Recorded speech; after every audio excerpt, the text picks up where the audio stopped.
The massive warship of the Kralthak mercenary fleet emerged from hyperspace at the edge of Earth's solar system, its obsidian hull absorbing what little starlight reached this far into space. Commander Zextor stood on the bridge, his scaled hands clasped behind his back as he watched the blue planet grow larger on the main viewing screen. His reputation as the most feared mercenary leader in 3 galactic sectors had been built on countless successful raids against supposedly impregnable targets. "Preliminary scans complete, Commander," reported Lieutenant Vexare, her crimson eyes fixed on the holographic display. "Their defensive capabilities appear primitive. Mostly chemical propulsion weapons, basic energy shields, and rudimentary space vessels." Zextor's mandibles clicked in amusement. The job had seemed almost beneath him when the mysterious client offered triple their usual rate to retrieve something called Project Prometheus from a human military installation. Now he understood why the payment was so high. It was compensation for the insult of sending his elite force against such an inadequate opponent. "Deploy the advance team," he ordered. Standard infiltration protocol. The commander had led hundreds of raids across the galaxy, and this one would be no different. Send in the scouts, disable the primary defenses, and then overwhelm any resistance with superior firepower and technology. The humans wouldn't know what hit them. In the command center of Luna Base Alpha, hidden beneath the moon's surface, General Diane Russell watched multiple holographic displays tracking the alien vessel's approach. Her weathered face showed no emotion as she observed the enemy's predictable tactics. 20 years of preparing for this moment were about to pay off. "They've launched smaller vessels, General," reported Captain James Harrison from his station. "Looks like they're following standard mercenary doctrine, scout ships first, then the main assault force." Russell allowed herself a small smile. "Excellent. They're doing exactly what we expected.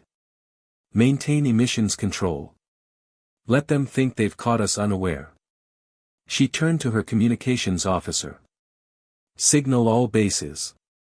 Initiate Protocol Omega. And get me Admiral Zhang on quantum comm."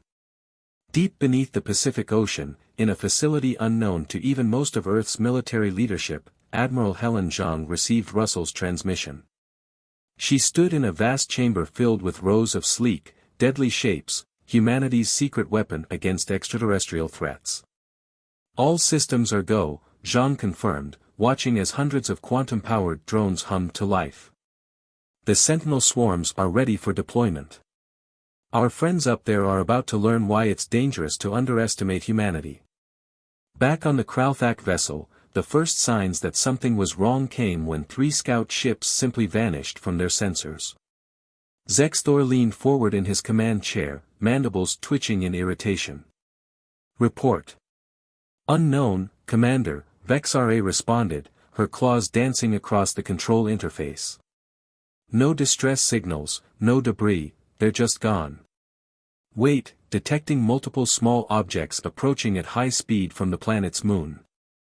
Suddenly, alarms blared throughout the ship as their defensive systems detected hundreds, no, thousands, of incoming targets. Zextor's eyes widened as he realized the truth: they had walked right into a trap. The first wave of Sentinel drones struck with devastating precision. Quantum-tipped warheads bypassed the Kralthak's energy shields as if they didn't exist. The massive warship shuddered under impacts that should have been impossible from such a primitive species. "Impossible!" Zextor roared, watching as more of his ships disappeared from tactical displays. "Their technology, they've been hiding their true capabilities. Battle stations. Launch all fighters." But it was already too late. The humans had spent decades preparing for this moment, developing technologies in secret while letting the rest of the galaxy think they were barely space-capable. As the Kralthak fighters scrambled to launch, they found themselves engaged by Earth vessels emerging from dimensional pockets, a technology that even the most advanced civilizations had barely theorized was possible. General Russell watched with grim satisfaction as the battle unfolded exactly according to their simulations. "Send in the Wraith squadrons," she ordered.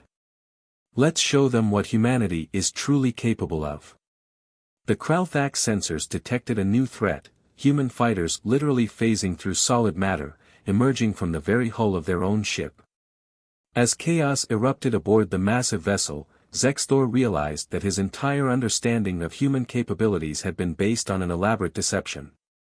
They hadn't stumbled onto an easy target, they had been lured into attacking a civilization far more advanced than anyone in the galaxy had suspected. As his ship's systems began to fail under the relentless assault, Zextor did something he had never done in his entire career as a mercenary commander. He opened a channel to broadcast a surrender signal. It seemed the humans had orchestrated this entire encounter, using the mercenaries' own arrogance against them. As emergency lights flashed across the bridge, Zextor couldn't help but admire the brilliance of the strategy. They had just learned a costly lesson: never underestimate a species that has spent its entire history preparing for war. The capture of the Kralthak flagship sent shockwaves through the mercenary fleet. As the remaining ships retreated to a safe distance, the true scope of humanity's defensive capabilities began to unfold. Behind the moon's dark side, massive orbital platforms shimmered into existence as their quantum stealth fields deactivated, revealing weapon systems that made the mercenaries' technology look primitive in comparison. Commander Zextor, now detained in a holding cell aboard Luna Base Alpha, watched through a viewing window as Earth ships systematically disabled his remaining fleet.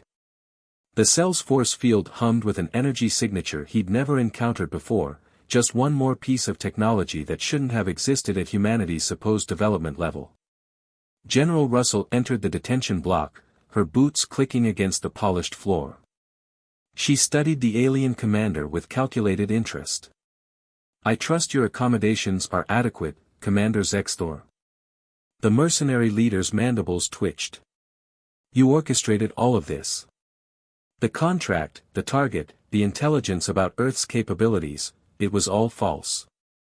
"Not false," Russell corrected. "Incomplete. We've spent generations preparing for threats from beyond our solar system. While other species broadcast their achievements across the galaxy, humanity chose a different path. We remember our history. Countless civilizations fell because they revealed their strengths too soon. Deep in Earth's orbit, Admiral Zhang coordinated the containment operation from her flagship, the EDS Prometheus. The quantum-powered vessel represented the pinnacle of human military engineering, its very existence a closely guarded secret until now. Her tactical display showed the remaining mercenary ships being systematically herded into a containment field. "Status report on the prisoner transfer," Zhang commanded, watching as teams of specialists began boarding the captured mercenary vessels. Lieutenant Commander Ravi Patel's voice came through the quantum comm. "We've secured their weapons and drive systems, Admiral. But you need to see what we found in their data cores." They weren't working alone. Zhang's eyes narrowed. The mercenaries were just the first wave, a test of Earth's defenses by something far more dangerous. She opened a secure channel to General Russell. "Diane, we have a situation." Back in the detention block, Russell's conversation with Zextor was interrupted by the incoming transmission. As she absorbed the intelligence, her expression hardened. "Who hired you?" she demanded, turning back to the mercenary commander. "Who really sent you to test our defenses?" Zextor's facial scales shifted in what might have been fear. "You don't understand. They call themselves the Dominion. They use mercenary groups like mine to probe potential conquests.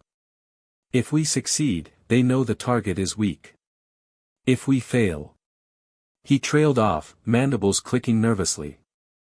"They learn their target's capabilities without risking their own forces," Russell finished. "Clever. But they've badly miscalculated this time." In the void of space, humanity's hidden strength continued to emerge. Massive defense platforms, previously concealed by quantum stealth technology, activated around Earth's orbital paths. Each platform housed weapons that could reshape the solar system itself, gravitational lances, dimensional shredders, and quantum cascade devices that could unravel the fabric of spacetime. Admiral Zhang ordered the deployment of the Sentinel swarms to defensive formations around the solar system's edge. These autonomous weapon platforms represented decades of secret development, combining artificial intelligence with quantum technology in ways that even the most advanced known civilizations hadn't achieved. All stations, this is Admiral Zhang, her voice echoed through the quantum comm network. Initial contact protocols are now complete. Begin Phase 2 deployment. The Dominion wanted to know our true capabilities, let's make sure they get an accurate picture. Throughout the solar system, hidden facilities sprang to life. Asteroid bases revealed massive shipyards where humanity's real fleet had been growing in secret. Gas giant mining stations transformed into fortress worlds bristling with weapon systems that defied conventional physics. Earth's moon, long thought to be nothing more than a natural satellite, began to shift as ancient machinery awakened beneath its surface. General Russell allowed Zexthor to witness the transformation through his cell's viewing window. Your Dominion isn't the first hostile force to look at humanity and see an easy target, she explained. We learned long ago that survival in this galaxy requires more than just technology, it requires patience, deception, and the wisdom to wait for the right moment to reveal your true strength. The mercenary commander watched in awe as Earth's orbital defense grid fully activated, creating an interlocking network of quantum fields that could reshape space itself. You were never primitive, he said quietly. You were waiting. Preparing. For thousands of years, Russell confirmed. While other species raced to announce their achievements to the galaxy, humanity remembered its tribal roots. We remembered what happens when a technologically superior force discovers a seemingly primitive civilization. So we hid, we watched, and we prepared. Admiral Zhang's voice came through the quantum comm again. Long-range sensors detecting multiple fold space ruptures at the system's edge. Large-scale fleet movements consistent with Dominion tactical doctrine. Russell's lips curved into a tight smile. Right on schedule. She turned to Zexthor. Your employers are about to learn a very important lesson about humanity, Commander. We're not just fighters, we're survivors. And we've been preparing for this moment for a very, very long time. The Dominion fleet emerged from fold space like a storm of metal and energy, thousands of warships arrayed in attack formations that had conquered hundreds of worlds. Their massive dreadnoughts, each the size of a small moon, moved into position with practiced precision. On their command ship, High Marshal Kresh of the Dominion watched the tactical displays with cold satisfaction. So the humans have some hidden teeth, he mused, studying the readings from the mercenary probe. No matter. We have erased civilizations far more advanced from the galaxy's memory. But the Dominion's first strike never reached its target. The space between their fleet and Earth shimmered and twisted as humanity's quantum defense grid activated. Entire squadrons of Dominion ships found themselves displaced into parallel dimensions or trapped in temporal stasis fields. Admiral Zhang stood on the bridge of the EDS Prometheus, watching the Dominion's confusion with grim satisfaction. Execute Operation Shadow Fall, she commanded. Show them what humanity has been building in the dark. From the rings of Saturn, hundreds of stealth carriers emerged from dimensional pockets.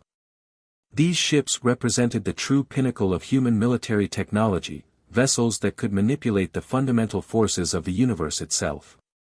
Each carrier deployed swarms of autonomous fighters powered by quantum AI cores, machines that could think and adapt faster than organic minds. General Russell coordinated the defense from Luna Base Alpha, where the captured mercenary commander Zexthor continued to watch in amazement. Your Dominion's tactical doctrine is based on overwhelming force, she explained. But humanity's strength comes from something deeper, our ability to turn our enemy's strength against them. The battle that unfolded defied conventional physics. Human quantum ships phased through Dominion energy barriers as if they didn't exist. Dimensional shredders tore holes in space-time, swallowing entire enemy squadrons. The Dominion's mighty dreadnoughts found their weapons reflected back at them by quantum mirror fields. High Marshal Kresh's mandibles clicked in frustration as another formation disappeared into a temporal void. Impossible. Their technology, it violates every known law of physics. Marshal, his science officer interrupted, voice trembling. We're detecting energy signatures from Earth's sun. They've built something inside it. At that moment, humanity revealed its greatest secret. The sun itself flickered as vast machinery, constructed over decades within the star's chromosphere, came online. Solar energy was captured and channeled through quantum conduits, feeding power to weapons that could reshape reality itself. Admiral Zhang opened a channel to all Earth forces. This is the moment we've prepared for. Activate the solar forge. Show them why humanity chose to wait in the shadows. The solar forge's first pulse rippled through space like a wave of golden fire. Where it touched Dominion ships, their advanced shields meant nothing. Matter itself responded to humanity's command, restructuring at the quantum level. Entire battlegroups found themselves transformed, their mighty warships converted into clouds of harmless particles. In his cell, Zexthor watched the tactical displays with a mixture of horror and awe. All this time, he whispered. While the galaxy thought you were barely able to reach your own moon. We were building, Russell finished. Learning. Preparing. Every alien signal we intercepted, every piece of technology we could study, it all went into this moment. Humanity united under a single purpose, survival. High Marshal Kresh faced a decision no Dominion commander had made in 10,000 years. His mighty fleet, the spear tip of an empire that spanned galaxies, was being systematically dismantled by defenses that shouldn't have existed. All ships, tactical retreat. Open fold space corridors. But retreat wasn't as simple as the Dominion expected. Humanity's quantum grid had seeded local space with dimensional anchors. The very fabric of spacetime responded to Earth's commands, trapping the invaders in a web of forces they couldn't comprehend. Admiral Zhang's voice cut through all communication channels, reaching every Dominion ship. You came to test our strength. To decide if we were worthy of conquest. But humanity's greatest strength isn't our technology. It's our patience. Our ability to wait, to plan, to prepare. The solar forge pulsed again, its power now focused into a precise beam that carved through the heart of the Dominion fleet. Ships that had survived the destruction of entire civilizations were reduced to their component atoms in seconds. High Marshal Kresh watched his mighty armada crumble before weapons that rewrote the laws of physics themselves. We could have announced ourselves to the galaxy centuries ago, General Russell continued, her words transmitted across the battlefield. We could have joined the great powers in their endless wars. Instead, we chose to wait. To build. To prepare for this very moment. The battle wasn't just a clash of technologies, it was the revelation of humanity's true nature. A species that had spent its entire history preparing for this confrontation, turning its solar system into a fortress that could reshape reality itself. The Dominion had expected to find a primitive civilization ripe for conquest. Instead, they found humanity's iron will made manifest in machines that commanded the fundamental forces of the universe. The debris of Dominion warships drifted through space like a metallic graveyard, testament to the power of humanity's solar forge. High Marshal Kresh stood on his flagship's bridge, watching as his remaining forces struggled against weapons that shouldn't exist. In 10,000 years of Dominion expansion, no species had ever revealed such devastating capabilities. Marshal, his tactical officer reported, mandibles quivering, we've lost contact with the entire 7th Fleet. The human's quantum field is expanding. Our fold space corridors are collapsing faster than we can generate them. On the EDS Prometheus, Admiral Zhang reviewed the battle data with her command staff. The solar forge had exceeded even their most optimistic projections, but using it had revealed humanity's greatest triumph to the galaxy. There would be no going back to the shadows now. Multiple quantum signatures detected, Lieutenant Commander Patel announced. The Dominion is attempting to bring in reinforcements through micro-jumps. They're trying to saturate our defense grid. Zhang's expression remained calm. They still don't understand. Activate the Helios Protocol. Deep within the sun's chromosphere, the vast machinery of the solar forge shifted configuration. The star's surface rippled as if alive, streams of plasma forming complex geometric patterns visible from light years away. This was humanity's masterwork, not just a weapon, but a tool to reshape the fundamental laws of physics within their solar system. In his holding cell, Zexthor watched the transformation with growing understanding. "Your son," he said to General Russell, who stood observing the battle. "You didn't just build weapons inside it. You turned your entire star into a quantum computational matrix."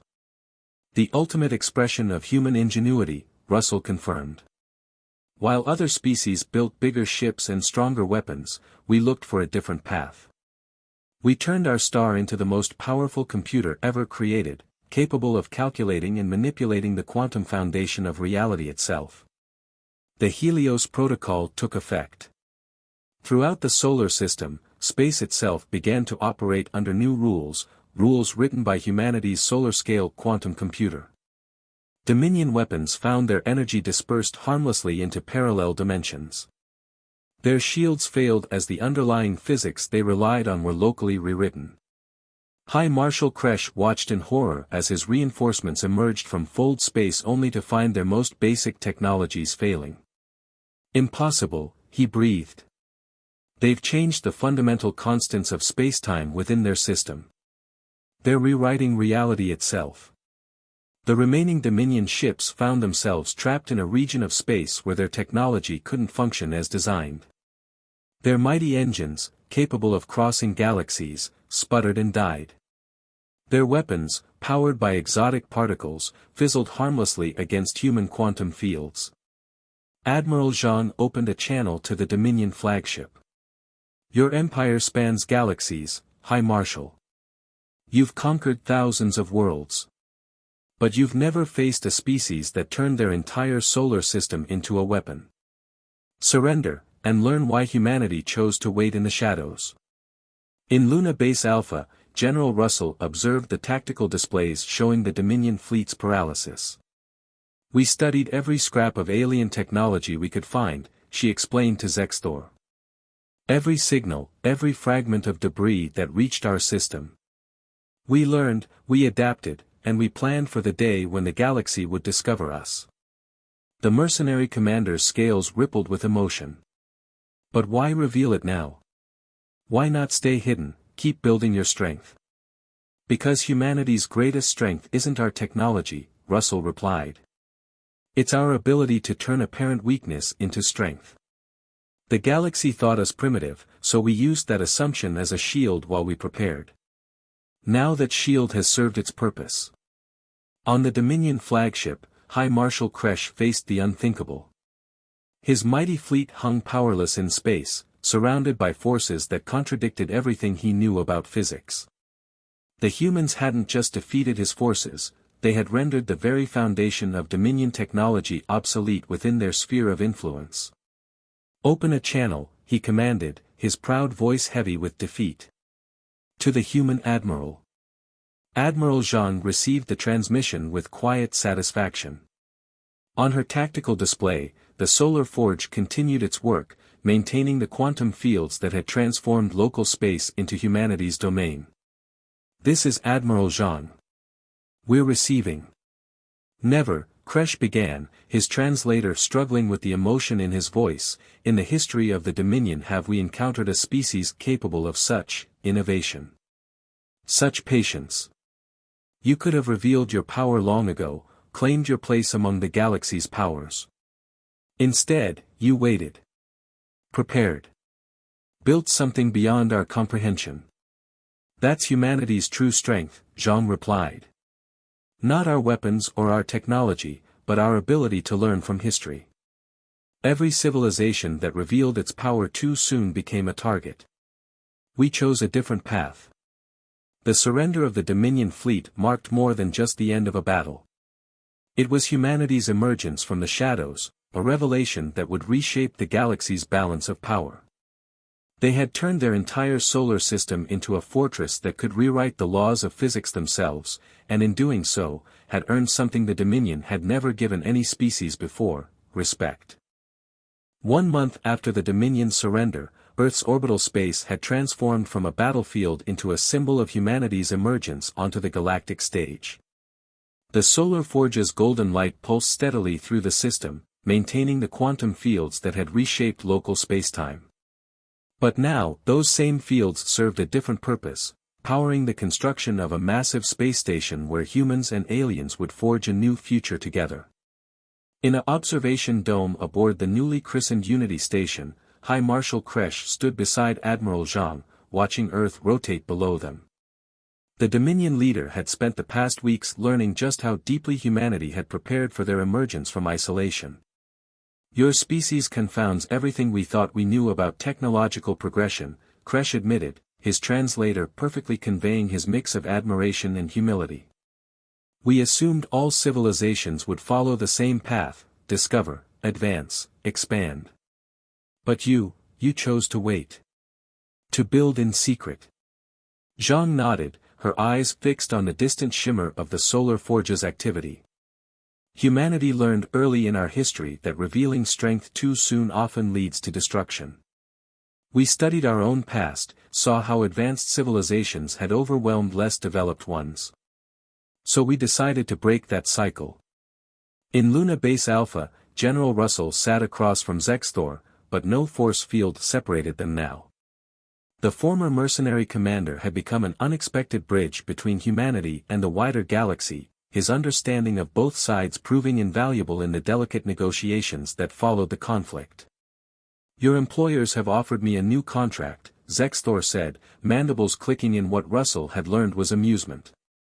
"They want my fleet to protect their shipping lanes from other mercenary groups. It seems our defeat has earned us a reputation for discernment in choosing our battles."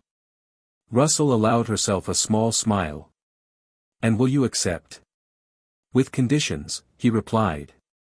"Including a permanent liaison position with Earth's defense forces. The galaxy needs to understand what you've achieved here, not just the technology, but the patience and wisdom behind it." Throughout the solar system, humanity's hidden achievements continued to amaze their former enemies. The asteroid bases revealed themselves to be vast research facilities where humans had reverse-engineered and improved upon every piece of alien technology they'd ever recovered. The gas giant mining stations demonstrated energy production methods that made traditional power sources obsolete. But it was the solar forge that commanded the most attention. The Dominion's greatest scientists worked alongside human engineers, studying how humanity had turned their star into a quantum computer capable of rewriting local physics.